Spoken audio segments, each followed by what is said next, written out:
Hi, Ed here for Gaiscioch, and we're here with Shu at MCM Comic Con London. We're here with, well, why don't you introduce yourself for everyone? My name's Brynn, and I'm from Coatsink. I'm one of the lead artists on Shu.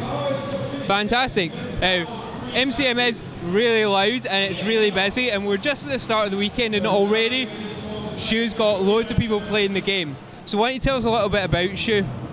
Shu's a 2.5D platform game where you run, jump, glide, ever outrunning the end of the world. Along the way you pick up your friends and they give you special abilities that help you traverse the world and hopefully just manage to outrun it in order to possibly stop it at the end. So we've obviously got a version of Shu here, but how long's it been in development for? It's been in development for close to 4 years. Actual development time of that has probably been about 3, there's been a couple of hiatuses and a couple of points in the game we kind of remade a whole lot of stuff, so there was kind of a couple of soft resets almost. But yeah, probably about 3.5 years development in total. That's a little while, and I've actually played a version of the game a couple of years ago at EGX Res, and having played it today, there's definitely some significant changes. What sort of changes have you had in the game since then? Oh, there's been tons. A few of the major changes, maybe what you would have played yourself is, we used to have villager deaths.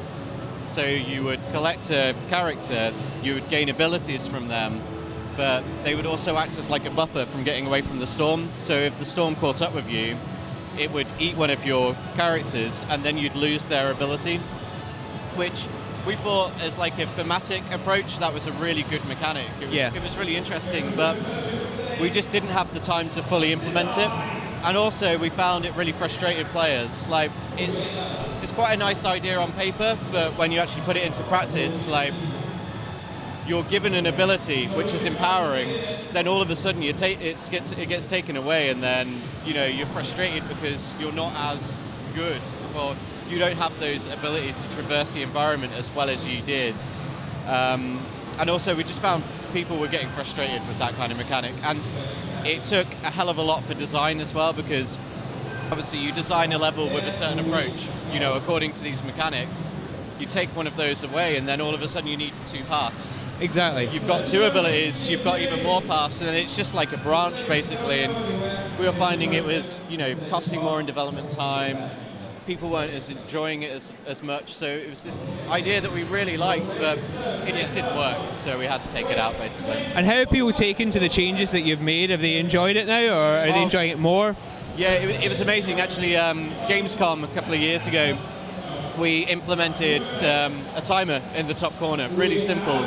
But we found from that, it drew in like a new audience. So before, our audience was kind of, a lot of girls really liked the game, I think the art style, and a lot of young children as well.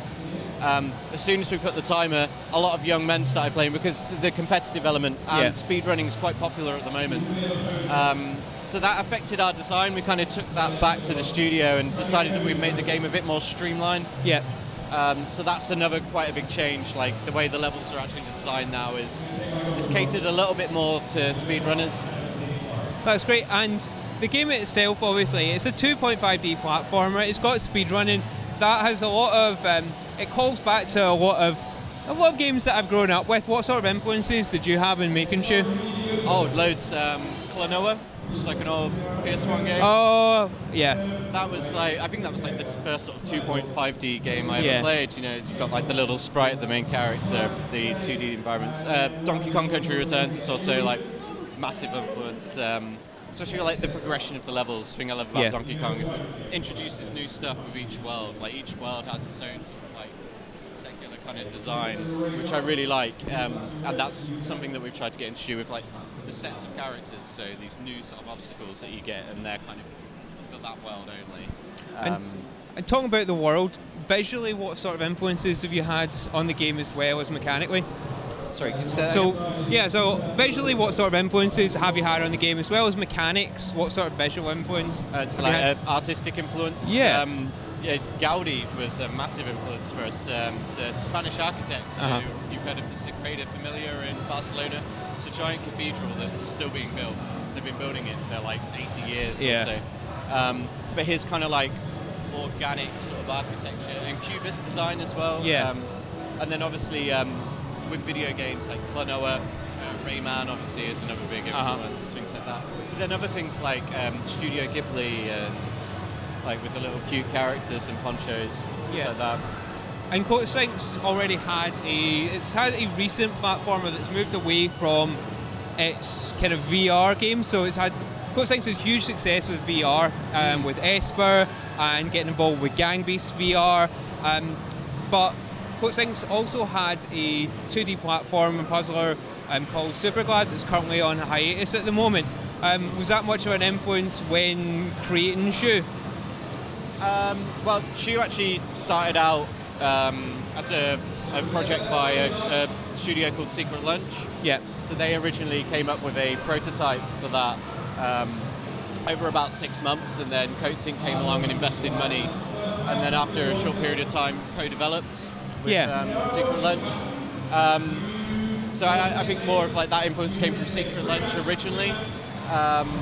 But all the artists at Coatsink are amazing. You know, like some of the people who originally worked on Superglad then were involved in Shu. So definitely some of the kind of influences from those games have like bled through into Shu. And what platforms is Shu available on? It's currently available on Steam and PS4. And I believe it's coming to PS Vita as well. It is, yeah. We're looking at probably first quarter next year. Fantastic. What was the reason behind bringing it to PS Vita? It's a platform that doesn't always get that much love. I think, why not? Exactly. And I thank you for it because it has a good audience. You know, I was quite excited about giving it to Vita because I think Vita fans will love Shu. It's a lovely little game for a portable device, so why not bring it to Vita? Exactly, and if you want it on PS Vita, keep an eye out on the PlayStation Store, and you'll also find a demo for Shu online if you go to the Shu official website. Thanks very much for your time today. Cheers, thank you.